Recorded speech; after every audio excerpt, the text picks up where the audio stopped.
Now, this is breaking news from the WCCO Live Desk on CBS News Minnesota. Good morning, I'm Maria Lizignoli. It's 10 o'clock live in the WCCO newsroom. I'm here at the Live Desk each weekday morning at this time with live updates and breaking news. And we do begin with breaking news. This just into our newsroom.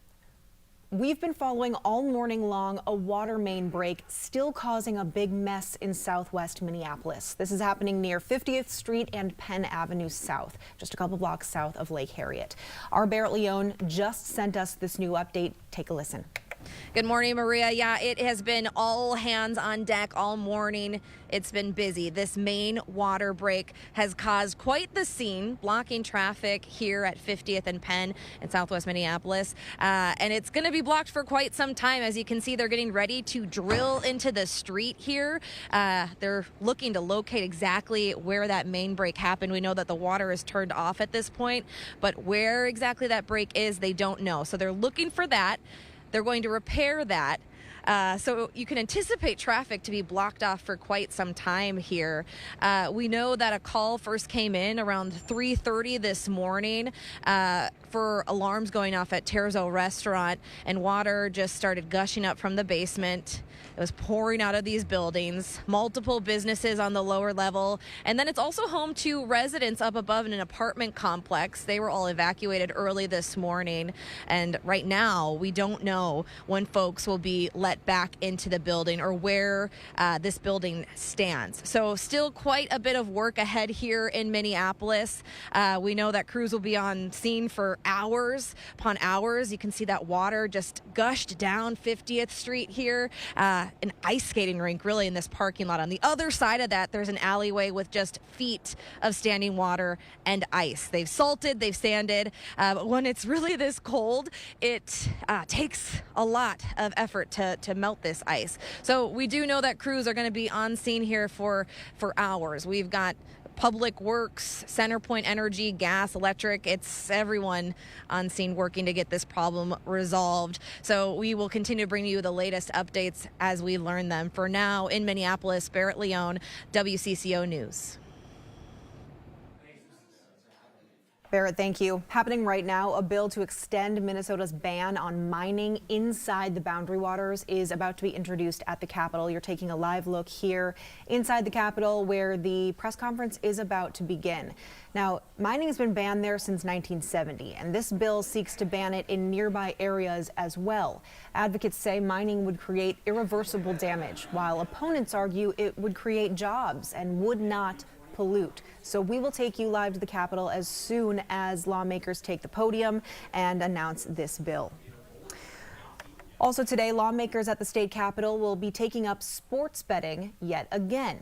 The proposal under consideration would allow bets at the state's tribal casinos and online through mobile apps. And one key safety feature is this year is a 3-hour delay on accounts. So this means you won't be able to access or place any bets until 3 hours after money is deposited. And gambling revenues would go to youth sports and activities, local charities, and work to attract sports events in the state. Minnesota is the only state in our region where sports betting is not legal. The committee discusses these proposals today at 12:30. If we look live here at the Capitol, we can see the ban on mining inside boundary waters bill is being introduced. We'll take you live there now. Of the Boundary Waters Canoe Area Wilderness and its watershed from copper mining. The Boundary Waters is America's most visited wilderness and the crown jewel of Minnesota, with over 1.1 million acres of intact water, forest, and amazing recreational opportunities. Over 165,000 people visit this wilderness every single year, and it's not just popular on the national level. In Minnesota, 70% of Minnesotans want to see the wilderness permanently protected from sulfide or copper mining. People visit and love this area and go to enjoy the clean water, the dark skies, the vibrant wilderness edge communities like Ely and Grand Marais, and to experience the incredible recreational opportunities. Minnesota's outdoor industry economy contributes $13.5 billion to the state's economy. and businesses rely on a healthy Boundary Waters and a broader, healthy America's canoe country. Proposed copper mining immediately upstream of the Boundary Waters threatens all of this special place and its watershed, which is also the watershed of Voyageurs National Park, Quetico Provincial Park, and, like I said, the Boundary Waters Canoe Area Wilderness. We're here today to discuss the newly introduced legislation at the state level that will advance critical permanent protections for the Boundary Waters and its watershed from copper mining. The House bill hasn't yet received a number, but this bill in Senate File 875 would safeguard the watershed of the Boundary Waters by prohibiting copper mining operations on state lands within the watershed. The state of Minnesota has an extremely important role to play in protecting our state and region's crown jewel, as the wilderness faces unprecedented attacks at the federal level. Right now is the time for state leadership on this issue.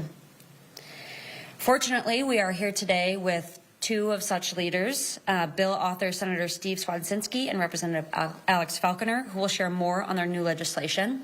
We are also very fortunate to be joined by Jack Lee, Executive Director of Voyageur Outward Bound School, and Moses Bua of Kids for the Boundary Waters.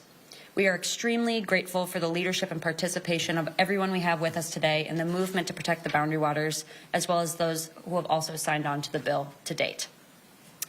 With that, I'm going to hand it over to Representative Falconer, who will get us started.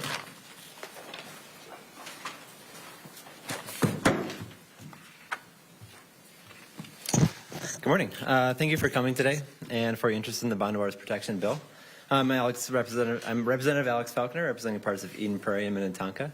I've spent a lifetime enjoying our state's public lands, from Frontenac State Park near Red Wing, where I grew up, to my favorite place on earth, the Boundary Waters. I'm proud to introduce the Boundary Waters Protection Bill.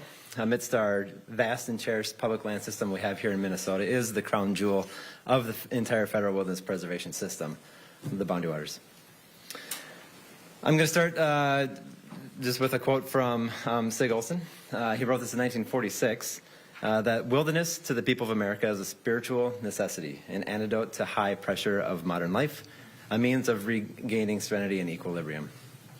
Now, that was in 1946. I think people think, oh, so far back then. You know, this was a few years before cell phones. Parents worrying about kids' screen time, kids complaining about their parents' screen time. And I have my own personal story with that. We were on a portage between lakes with our kids, and our oldest, who was 5 at the time, looked up and said, "Mommy, Daddy, I'm just glad you're not on your phones." It's kind of heartbreaking, but also very illustrative of what the Boundary Waters can mean to families when they go there. The Boundary Waters provides immeasurable benefits to Minnesotans, as exemplified by Sig Olson's quote. But the Boundary Waters isn't just an escape from modern life. It is integral to today's modern life and is now the most visited wilderness in America. More than 160,000 Girl Scouts, Boy Scouts, church, youth, and adult groups, middle school, high school, college, and more head to the Boundary Waters every year. Families like mine have visited the wilderness for generations. People around the country and the world spend their vacation dollars here in Minnesota with the local businesses surrounding the wilderness. Minnesota has an over $13 billion outdoor recreation economy. Nearly $1 billion of that exists in northeastern Minnesota because of the Boundary Waters. And most of that is via the small businesses catering to getting people into the woods for the wilderness experience. Additionally, small made-in-America manufacturing businesses like Ely's Steger Mucklucks and Wintergreen Northern Wear, a couple of examples of local businesses with international and national reach, and those exist because of the Boundary Waters. The wilderness region is an incubator for small and medium-sized businesses, and that too is at risk, and their way of life needs protection. A massive mining district on the doorstep. We are continuing to follow this press conference right now. Our Caroline Cummings is in attendance, and she'll bring you updates on what's being said about this proposal coming up in our evening newscast. I also want to show you what's happening live right now at the Minneapolis City Council. They may be moving money to Hennepin County to take over some violence prevention. Several council members say current programs have fallen far below expectations over the past 2 years. A lot of people aren't happy about this idea. Reverend Jerry McAfee leads a coalition of violence interrupters. Monday, he was escorted out of City Hall for interrupting the meeting. He and some of his supporters are protesting the vote right now. Meanwhile, the City Council and Mayor Jacob Fry are exchanging harsh words again. They accuse him of spreading misinformation about this issue. Now, they say that Fry and his allies are spreading claims that council corruption is what brought them to try to move violence prevention efforts. They believe that's what's causing Reverend McAfee's anger. In a statement, Councilmember Robin Wansley leveled some heavy accusations, saying, quote, "We all know the dangers of executives using dog whistles to incite violence against leaders who disagree with them. This situation has shown that the Fry administration is willing to use those same dangerous tactics at City Hall." We'll keep you updated on when we learn the results of this vote. Today, a Minnesota man who says he was wrongfully convicted of murder is getting his case re-examined. Philip Vance was convicted of killing a store clerk at Sabrine's Supermarket in South St. Paul in 2004. The market is now closed, and Vance has claimed his innocence for 21 years. A petition to free him is in its final stages. People who support Vance's claims will meet outside the correctional facility in Rush City, Minnesota today. His attorneys say they will share new details about the case early this afternoon. Okay, it is so cold outside. This is a live look at radar outside of the WCCO studio in downtown Minneapolis. And as you can see, 1 degree out there. Yeah, and it's going to get even colder. Let's check in with next weather meteorologist Joseph Dames. It is definitely pretty cold out there. You're going to really need to get things, get your body going to stay warm. You're going to need some really good gear because temperatures are below zero this morning. We have had wind chills about 25 to 30 below. We had that cold weather advisory that was in place that expired at 9 a.m. here, but it's still cold outside. Okay, you can see what's going on. We have 6 degrees coming out of Pam's location in Somerset there. And a lot of spots are going to be right around that mark. Now, this afternoon, we will warm up some. I mean, there's a lot of sunshine. That's going to help us out a little bit, but not much, all right? Check out some of these high temperatures up to the north today. Grand Rapids at 6, Hackensack at 5, Wadena at 3. And up to the northwest, they're coming out of Detroit Lakes, Fergus Falls location, somewhere in that area. Temperature is going to be in the lower single digits. That goes for us as well, St. Cloud 5. At best, if we happen to just go above the forecast high today, we could potentially maybe see about 9 to 10 degrees. That's it. So it's not going to be much better. Down to the south and southwest, that's where you will find your high temperature. Marshall coming in at 9 today. Now we're waiting for our next system that's going to move on in as we go into tomorrow. You can kind of see the timing here. There's the bracket for Friday, and more so rise midday. Well, zoom through our Thursday because there's not a lot going on. We already know what the outcome is. You can see temperatures get very close to dropping below zero tomorrow morning, but then they warm up quickly. Also, the clouds will arrive. It's not going to be as bright early tomorrow morning. Clouds are around. Snow starts around midday. Here's 2:15, more so up the north and northwest, but it will spread and intensify to the east as we head into the evening hours. Get ready for snow on the ground for your dinner plans. And dress for snow tomorrow evening because it is going to be snowy out there.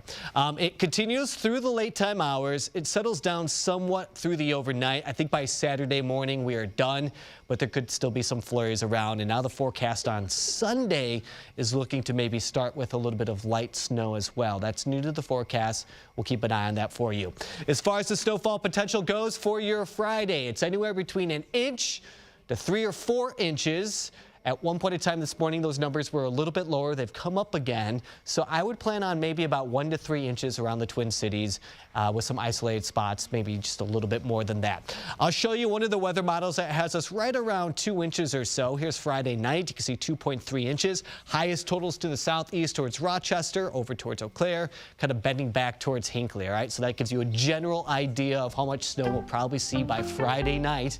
Enough to slow things down and enough to just toss on more snow to what we already have out there, which is about 2 to 3 inches of snow depth. All right, here's the bad news. We're going to keep the cold weather going for some time. I think Monday I was saying 10 days. Well, we might have to throw a few more days on top of it. Look at that. Monday 3, Tuesday 7, Wednesday 9. All right, Joseph, thank you. We have breaking news just into our newsroom. Minnesota Senator Tina Smith has announced she will not run for re-election. We will be hearing from her what she had to say at 10:30, so stick with us. That's coming up in just 15 minutes.